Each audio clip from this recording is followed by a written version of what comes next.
anything is unclear at any point, raise your hand or write a message in the chat. Maybe if I don't read the chat, please interrupt me if there is any urgent question.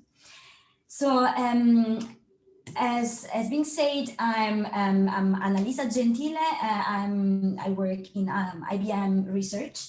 About me, I did my PhD in Italy, in Bari, in a city in the south of Italy called Bari.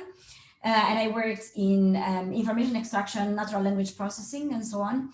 Then I moved to the University of Sheffield in UK. I've been there for about 6 years. And then I worked on, again, a structured and semi-structured information extraction. Then I worked in Germany at the University of Mannheim for a year, specifically worked on tabular data extraction from the web. And finally, in 2017, I moved to IBM Research in California. So I'm based in San Jose, California. What I'm going to talk about today is so one branch of AI, which is information extraction. So it has to do with processing text or semi-structured textual content that you can find on many textual sources on the web and so on. I'm going to try and cover two main stuff. So one is which resources can we use to basically feed AI to learn? And specifically, I'm going to talk about dictionaries, so set of things, set of words that describe particular concepts. How do we build them? How do we leverage external resources to build these dictionaries? And then how can we involve humans to correct, to refine, and to validate these resources that we create? And then I'm going to try and show you how we actually in IBM use these dictionaries for various tasks. So first of all, how we build them in the first place, and then how do we use them for some tasks? For example, how we use them to annotate Datacenter data. With that, let me dive into the topic directly. So why do we need to build dictionaries? Again, what we're talking about here is information extraction. So we have a gazillion of text on the web, for example, and what we want to do is extract relevant concepts, things that we care about, and so on. So dictionaries can help us to do that. So someone would say, why do we need to build dictionaries? For example, you want to process, so during pandemic, everyone became a chef, so everyone is looking for recipes and so on. So many smart apps, for example, they want to identify all the ingredients or all the, the dish names or so forth and classify them and so on. Don't we have resources somewhere? So can you just go on, I don't know, on Wikipedia, on DBpedia, on any resources and find lists of ingredients or of dishes? Well, actually, it's like I argue, not all of them. So whatever resource you can find ready-made on the web is never going to be complete. It's never going to be enough. So an example, when I moved to US, I learned about, so I come from Europe, I'm from Italy. I came here and I found that there is this dish called sushi rito. Never heard of it before, but apparently it's a combination between sushi and burrito. It's a very fusion thing that happens in California. Or animal style fries. I didn't know what it was. I thought animal were involved, but it's a sauce or something like that. But what I'm saying, what I'm trying to convince you about is that whatever the domain, even food that you would think, we have lists of food, is never complete. There will always be evolution, so you cannot always have it all. So I hope by now I'm trying to see if there are questions, please raise hand or, talk if there are questions at any point. So I hopefully I try to convince you that no, you cannot find them ready-made on the web. So sometimes we need to build lists of things that we're interested about. So the simple idea that we came up with and in my team in IBM is that, okay, so imagine we don't know what we're talking about, but we have a corpus. And, as I said, you can have a corpus of recipes. And can we find out all the food starting from scratch? Can we build like a dictionary of what is food? So we came with this idea of using very simple pattern-based methods to extract these terms. Let me try to explain with an example. So you, as I said, you want to build a dictionary and you have a corpus you know nothing about. But for example, you can tell me, well, oil is an ingredient or onion is an ingredient. So I start with these two examples, one, two, you can start with one really. So I go in the corpus, and what I do, I go and find all the occurrences of these examples that have been given, that I know they are food, they are, part of my dictionary, and I highlight them. So once I know this, what I do is I see, okay, in which context do these words appear? So I take, words to the left and words to the right, and this is the context of appearance of these words. Once I know this, I can go in the corpus and do in iteration, see, okay, every time I find this pattern, what are the terms that come afterwards? And once I know this, what are the terms? So for example, I started with oil and onion, but then using the pattern, so heat the, or add the, or fry the, I can find new terms. For example, aubergine, or which is the equivalent of eggplants in American English, or sausages, mushrooms, and so on. So what I do, okay, I find these terms, and now the human comes in, because what I'll do is I'll ask the human, are these terms actually what you're looking for? And human is looking for ingredients.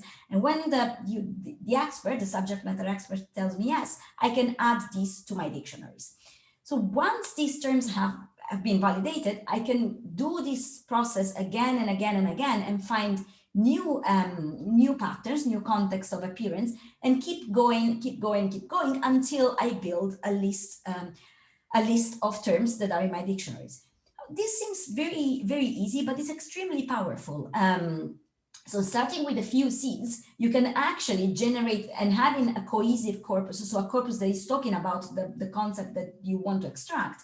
It's very powerful, and in really few iterations, you can generate quite a good list of terms for that topic. So to prove this, we did an experiment.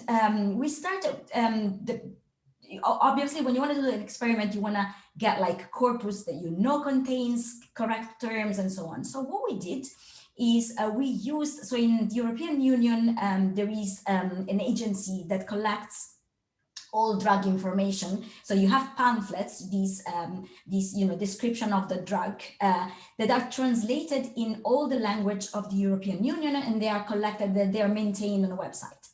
So we took this corpus that contains this information carefully translated in all the language, and we tried to extract.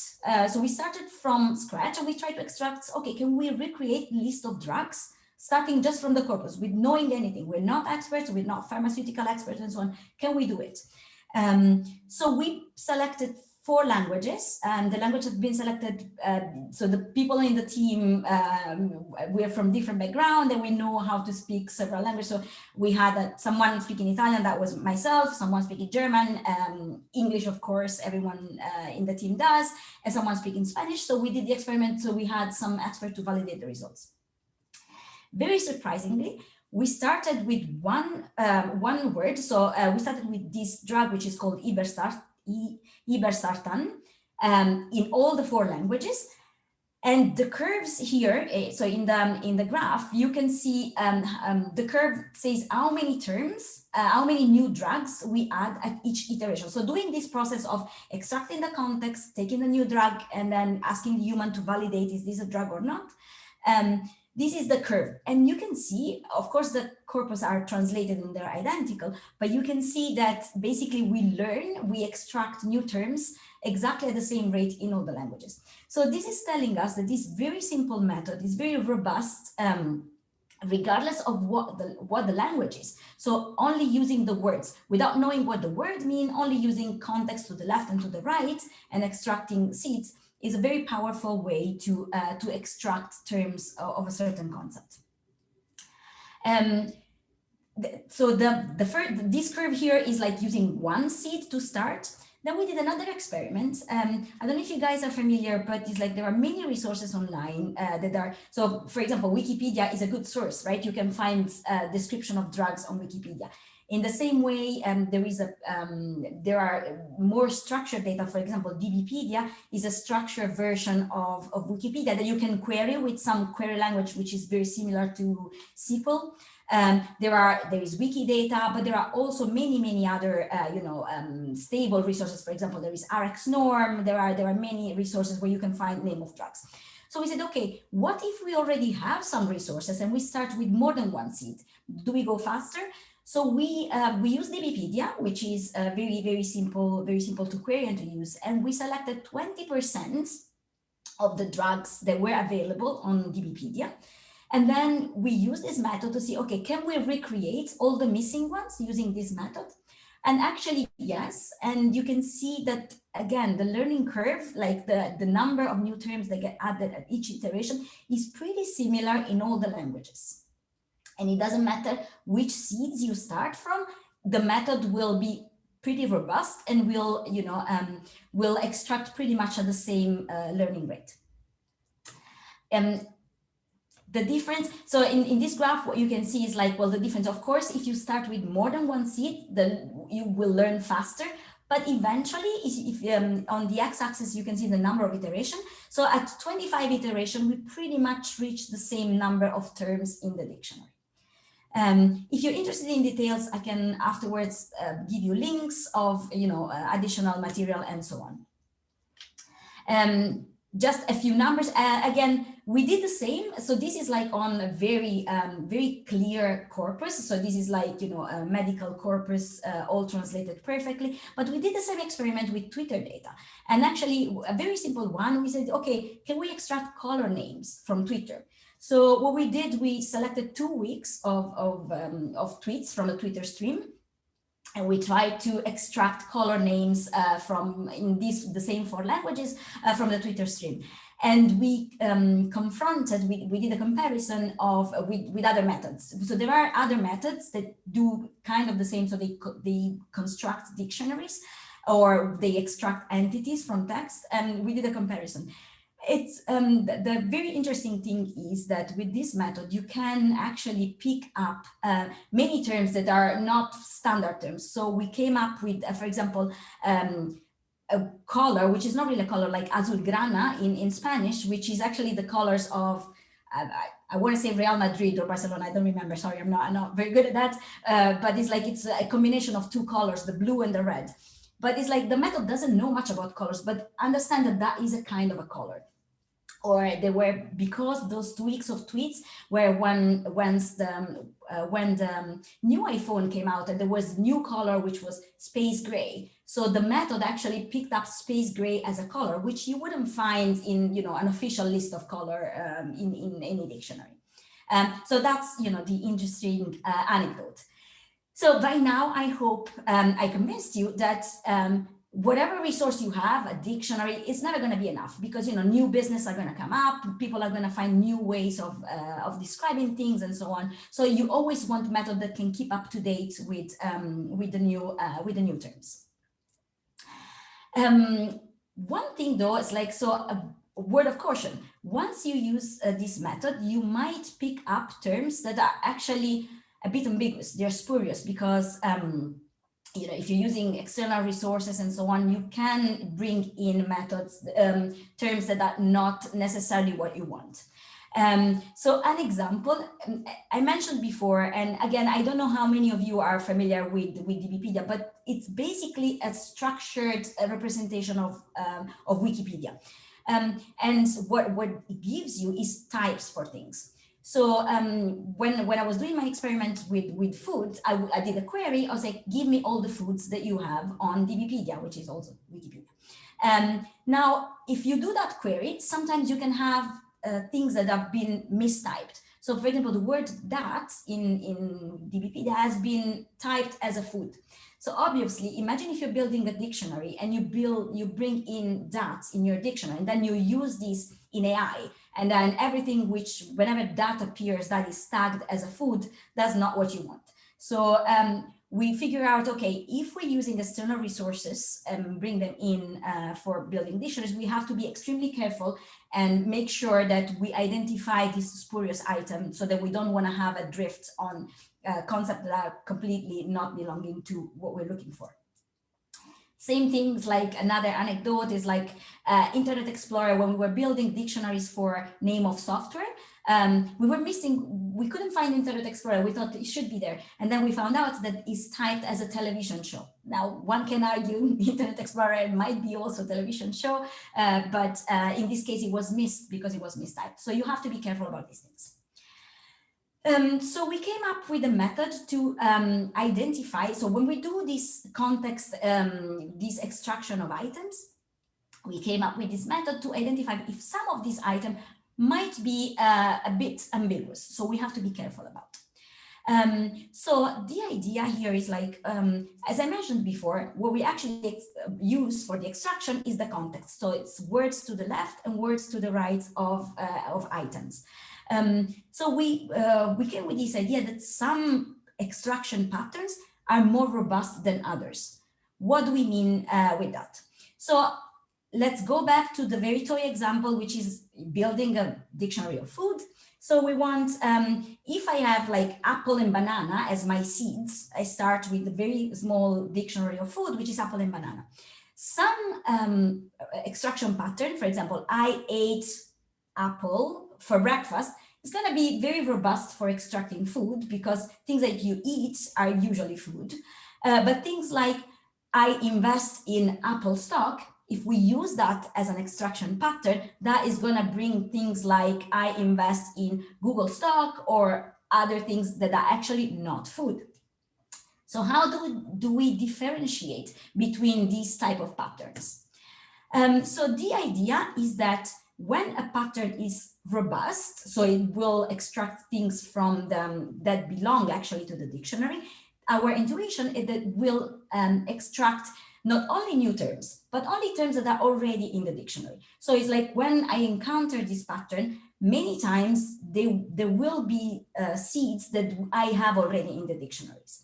While when I use a pattern which is not good, not robust, or not pertinent to my dictionary, then the words are coming. Like sometimes there will be a match with what I have already in the dictionary, but sometimes not. And this is like when the dictionary is very small, is not very useful. But as the dictionary grow bigger, we found out that this is very robust. So again, so with this intuition, we came up with an idea of ambiguity score. So every time an extraction pattern extracts many terms that are not in the dictionary, we increase the ambiguity score for that extraction pattern. And bear in mind, we always have a human, right? So as I said, we always propose the new items to the human, but we never show the pattern, the extraction pattern to the human. So to the human, we only say, okay, is apple a fruit, yes or no? Is Google a fruit, yes or no? And then, that will give us an intuition if the underlying pattern is useful or not. So to prove this idea, we did two experiments. One with using a very big corpus, which is the UK WAC, which is a snapshot of the web. It's quite old, but it's quite representative. I mean, for language purposes, it's very good. So it's a snapshot of the web from 2019. No, it's a bit earlier than that. But I mean, the information, the exact information will be in the paper. And then we use the same Twitter corpus that we used for the first experiment that I talked about to see if this idea actually stands. So to have a gold standard, we used DBpedia. Again, by now, I mentioned DBpedia many times. I hope that at the end of the talk, if you didn't know about DBpedia, you're all searching for it. Search for DBpedia, search for Wikidata. These are great resources to extract structured data. So we used DBpedia. We went there, and DBpedia has an ontology. It's about 400 classes. At the time we did this experiment, there were about 400 classes. So it would describe, food. It would describe soccer teams. It would describe people, professions. Many concepts are in there. So we extracted all the concepts and all the items, all the instances belonging to each concept. Now, the other thing that we can get from there, so if you used Wikipedia before, you know that sometimes there are ambiguous pages. So for certain items, you have the wiki disambiguation page that gives you all the meanings for the same word. And this information is translated in DBpedia. So you can actually do a structured, like a Sparkle query, which is very similar to SQL, and you get all the items that are ambiguous. So our idea to prove that our method works was, okay, let's take all the concepts that we have in DBpedia. Now let's take the subset of everything that DBpedia say is ambiguous and pretend we don't know about this.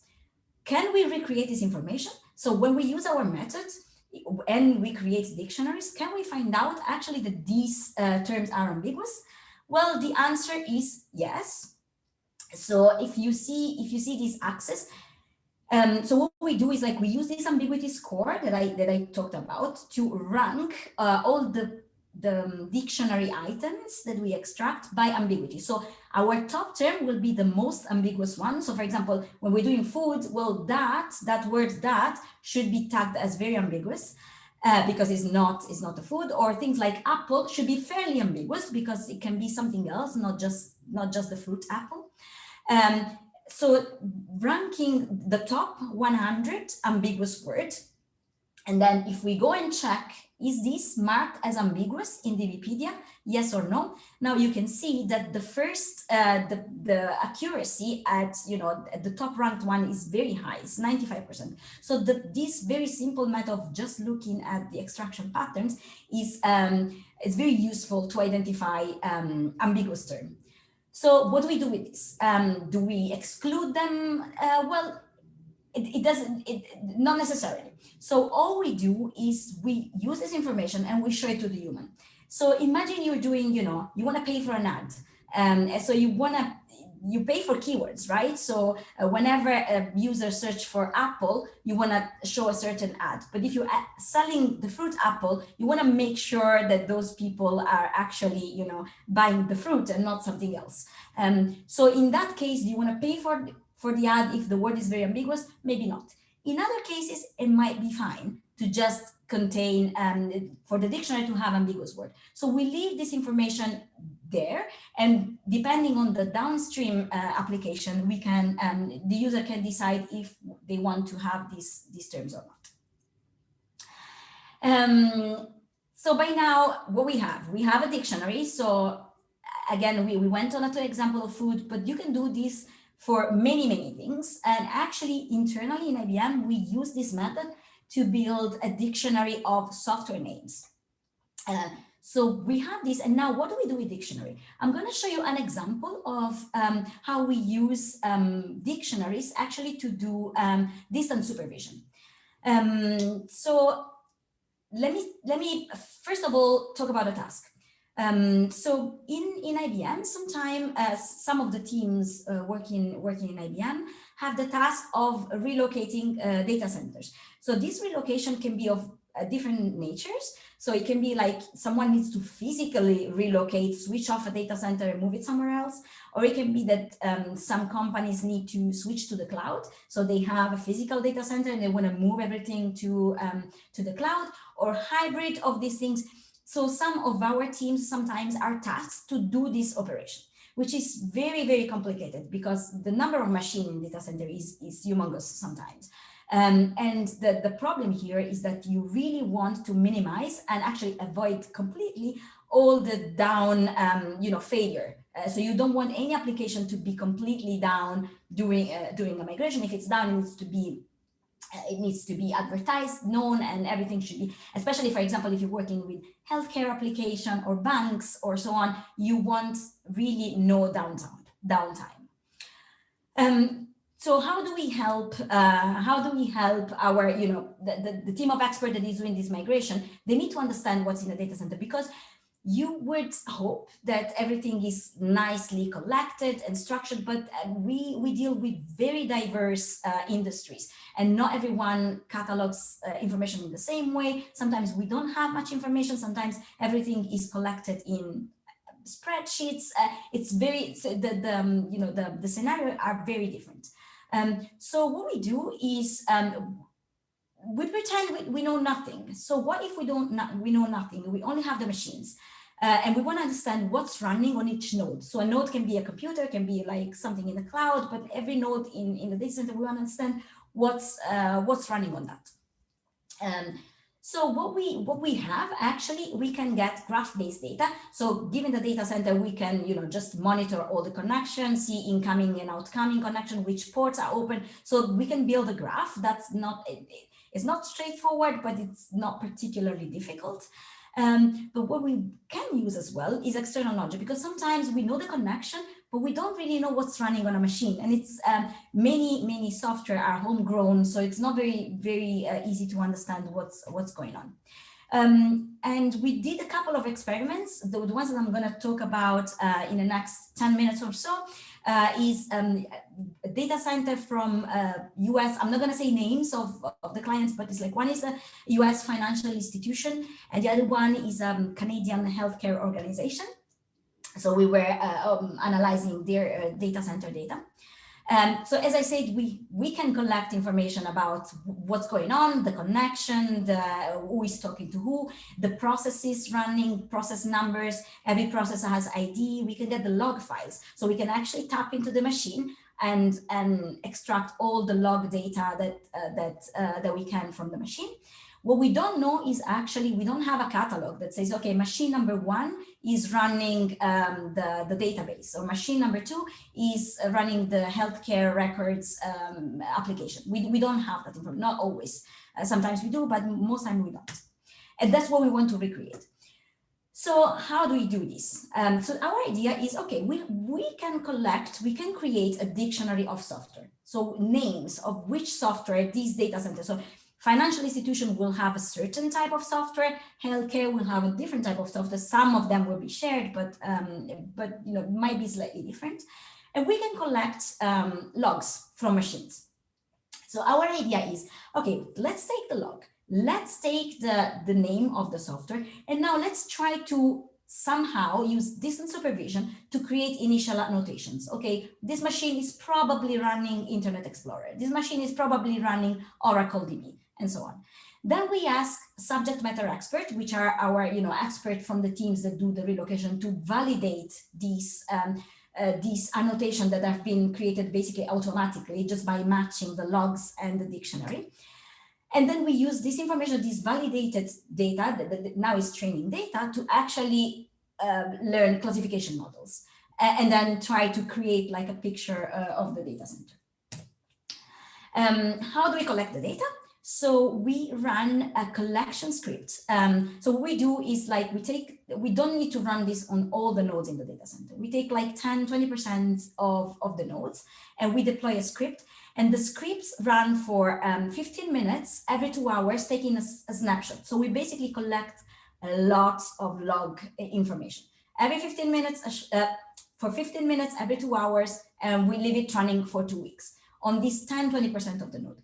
Once we have this, and we have all the data that, all the structured data logs, like which operating system, which hardware, which network interface is running, the active connection, the ports that are open. And plus we get all the log, which are actually strings with everything that comes from the log. Now, on one side, we have the logs. On the other side, we gather name of software and description of software. And in a minute, I'm going to tell you how we collect that. And then we use these two sources of information to create some automatic annotation. So how we, the way we match is not exact string matching, but we build a vector space representation both of the logs and of the software names and software description. So it's slightly more, we get slightly more information, because if we do exact string match, we don't get that much. So we do this to create the initial annotation. How we build the dictionary of software. As I said, one way is to do it completely from scratch, but we start from DBpedia. So you can actually see the query. I mean, this is exactly the query that we used to fetch initial software names from DBpedia. So what you obtain is basically a JSON file, if you will, with a software name, and then you can get software type, you can get a description, you can get all sorts of attributes that you can find on DBpedia, and you can use all these to basically seed your method. So here we go. Once we do this, we actually do the matching. We select a bunch of annotation, and we ask the human expert to validate our data. Which kind of method we train to actually then do the classification. So at the end of the day, just remember what we want to do is, this is a machine and we want to know which software is running on this machine. So basically we want a method that, given either the number of ports active, the number of connection active, the log files, the string, this is our input, and we want something that tells us, okay, this machine is running a database. That's all. Or this machine is running just front-end application. This is the goal. We use two methods. One is just using the strings. So whenever we have log files and so on, and the other one also uses all the graph information. We use very standard methods, so there is not much innovation here. We just reused standard classification method. We tried logistic regression, SVM. The one that usually works best is convolutional neural network, both for string-based method and for a graph-based method. And again, how do we do this? So for string, it's, as I said, it's very simple. We use word2vec to build vector space representation, and we do the matching. For the machine learning, for the graph-based method, we actually transform all the graph data, so the connection, the edges between the nodes, and so on, in embedding representation using some standard methods. So there are methods. I don't know how familiar you are, but maybe this can be useful to you if you have graph data and you want to transform it in an embedding space. Then you can use standard methods like, for example, node2vec, transc, or lead. There are multiple methods that you can use to do this transition. So you have a graph and you have embedding space. And then once you transform the graph in an embedding space, you can basically use the same method as before. Why do we need also graph-based and not just the string? Because, well, while the string are extremely useful to build the initial annotations, so, it's like, it's very easy if we have something like Internet Explorer written in the log file, then you can say, okay, this is a web browser, and we propose that as an annotation. But some other times, for example, in this graph here, you see P3. For node P3, we have no information. There is no log file there. But what we know, because it's a graph, we know that P3 is a child of P4, same as P1 and P2. So very likely it's similar to P1 and P2. And that's why, the graph-based method are actually helping in this case. We did two tests. As I mentioned at the beginning, we tested this method on US financial data center and on Canadian healthcare data centers.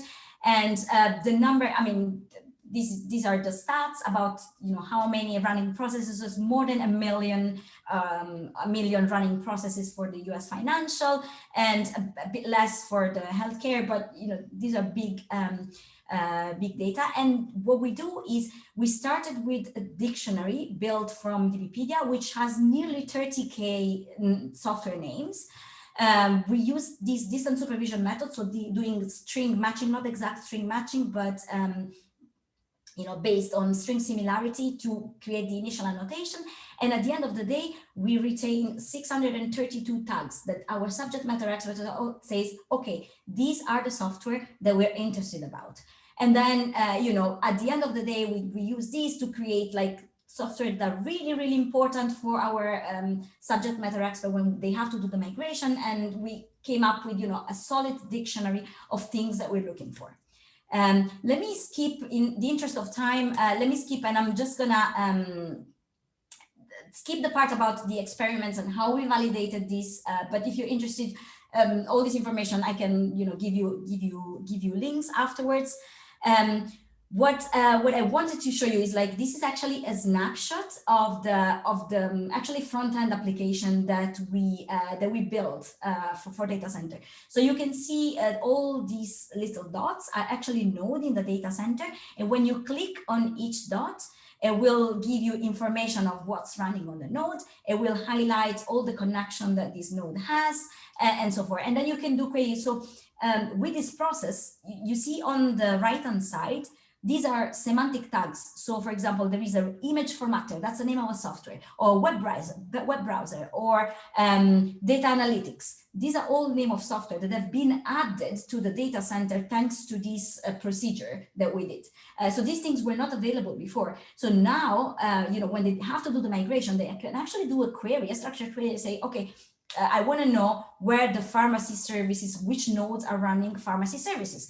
And then actually there are 11 nodes running pharmacy services, and they can actually switch off those machines or plan the switch off those machines in a conscious way. And again, these are all screenshots from the application where you can actually, go and see every information you can about the node. So I want to, I'm gonna go, these are all screenshots of the application. I'm gonna mention like 1 minute, one other application that we did, and then I really want to leave some time to question answering at the end. So let me show you another thing that we did with dictionaries. So we have some use cases with the pharmaceutical domain. So what we need to do is basically help people to annotate medical pamphlets. These are, the information that comes with drugs, because we want to keep, records of adverse drug reaction. We want to keep all sorts of information internally to build some structured knowledge about drugs. So what we have, what happens is the FDA, or even, other agencies in Europe and so on, every 6 months, roughly, they release new information. So for example, sometimes there are new adverse drug reaction coming for a drug, so they release a new pamphlet. So what we want to do is basically make sure that we always have the most up-to-date information. And there are actually human curator that go and check these things, and then if there is anything new, they go and add it to our structured data. So how do we use dictionary here? Actually, within the normal PDF tool annotation, what we do is we basically use the dictionary underneath, and we can, if you see here on the left-hand side, you can actually highlight whatever type you want. So in this case, for example, you can see drugs, like generically, or MEDRA. MEDRA is a database that collects adverse drug reaction. So you can basically go and use these sources to highlight directly in the PDF. And then what we can do there is, like, if there is a new term, so if our human annotators identify a new term there, we can always keep it up to date in our dictionaries underneath. So with that, I'm just gonna leave. I'm just sorry for skipping slides, but in the interest of time, I want to leave a question to the audience.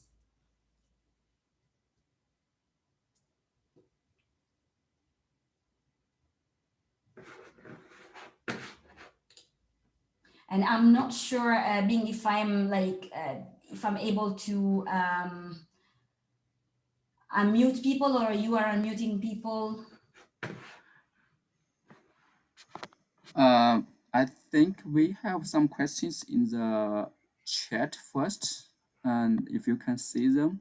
Let me just, sorry, I've been ignoring the chat a little bit because it was a bit difficult. Yeah, I know it's really hard to switch the windows, but yes, yeah, I think we have some maybe questions in the chat. You can read them for me. Maybe that's going to be easier. Or if people want to read them themselves, that's also good. Yeah. So yeah, just a quick reminder while you are reading the questions.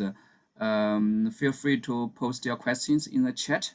And also, if you want to speak, you can just unmute yourself to ask questions. I open up the open discussions, so feel free to post either way. There is a question, I'm reading this one from Rahul Kumar. So how much data? So the amount of data, let me put the slides, let me go back to the slide. I'm going to tell you data for these two specific experiments that we did. Here we go. Right, so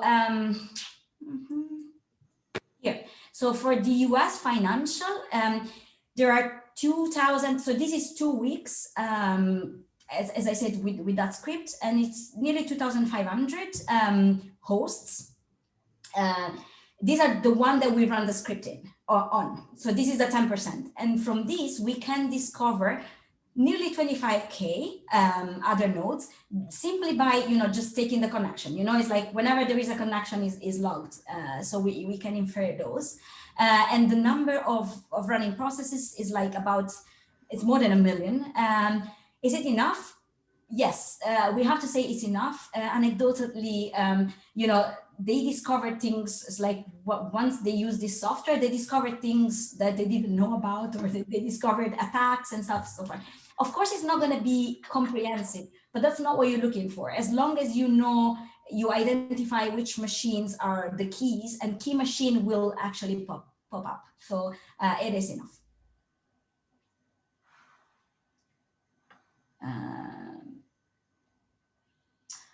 Right. Okay. So there is another question about if somehow is it possible to alleviate the biases such as racism and gender of dataset with disambiguation technique.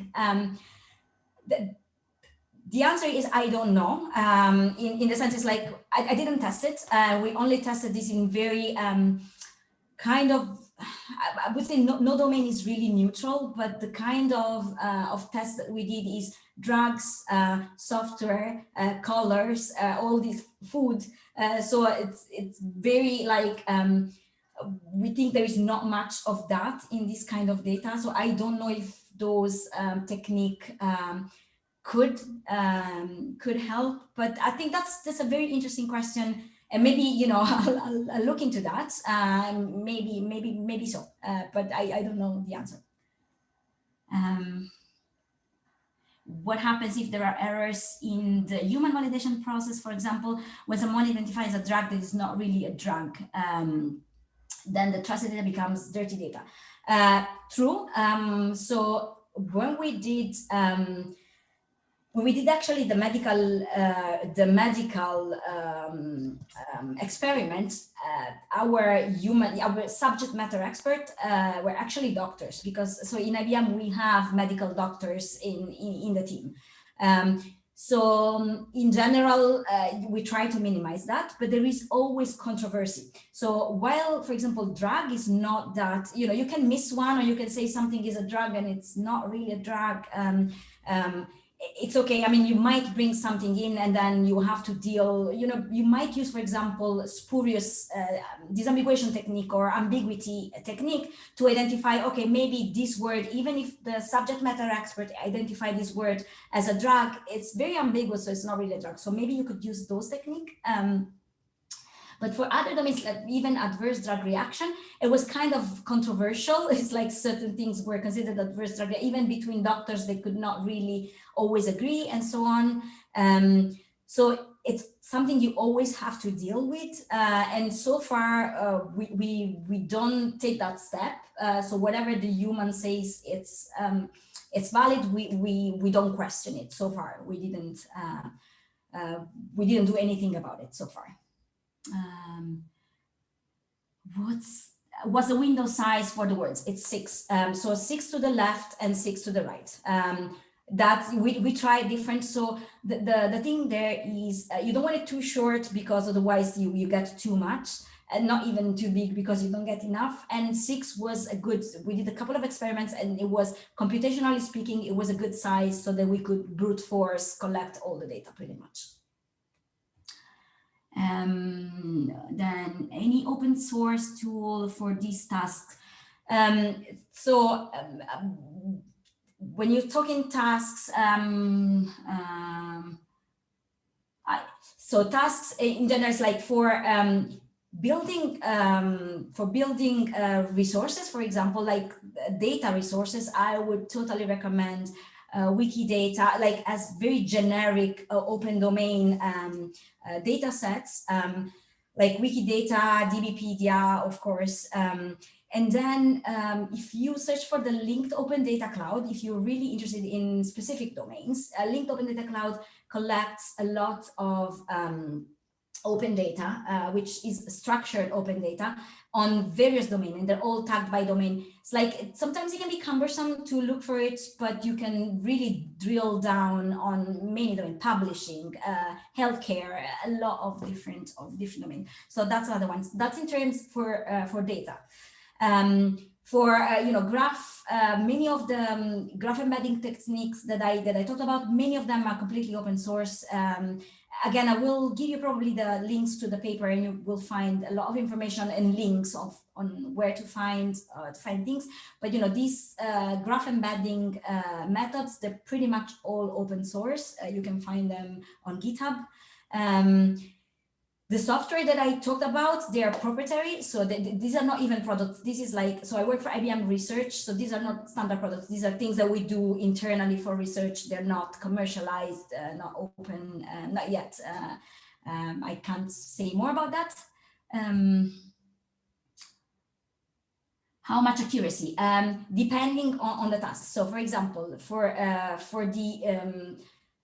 the ambiguity, it's like the top scoring terms is like they can reach even 95%. So 95% of the top scoring term identified as ambiguous is actually ambiguous. In terms of, for example, for the experiments, the distance supervision tagging for the data center, let me show you. Sorry, let me go to the slides if I find it. Here we go. So this graph actually shows the trend. So on the x-axis is number of iteration. So every time we extract new items, we ask validation to the subject matter expert, and these are 10 iteration. And you can see that how much of the accuracy is like it's from 0 to 100. So how many of the things that we propose with the distance supervision are actually correct? So in the first iteration, and we use a threshold to ask validation of, anecdotally, we use 0.6 string similarity, like we use some edit string similarity measure. So we propose everything which is above 0.6 at the beginning. And at the beginning is, for example, for US financial is very high. Then sometimes we have drop in accuracy because we basically exhaust everything. And then we have to propose to the human things with lower accuracy. And sometimes we're missing labels. So if you see, for example, iteration number 4, there, our subject matter expert says, okay, you're missing this tag. You don't have this tag, for example, Internet Explorer in your dictionary. So once subject matter expert says you're missing this one, we add it and we restart the process, then you can see the accuracy goes up because we're missing some software. So that's about for this task accuracy. And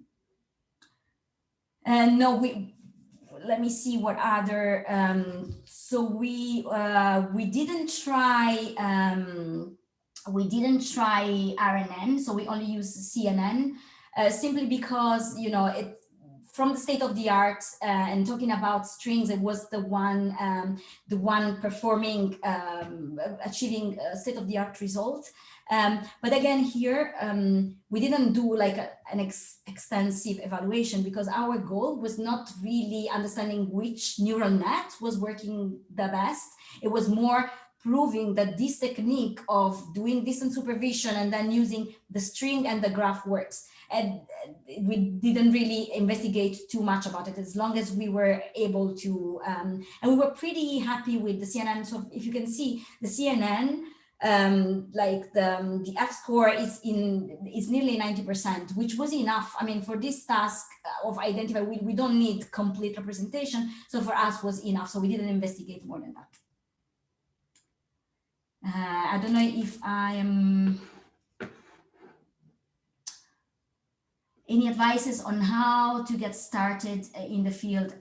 Okay, yes, I might. I will find maybe a few links and resources and maybe post it somewhere or send it. I will, if there is a way to post it in the chat afterwards. I will do a collection and give a few links. But for sure, I will give you links to these works that I talked about, because you can find many references in this stuff. So yes, I will share that material. I don't know if I missed any question.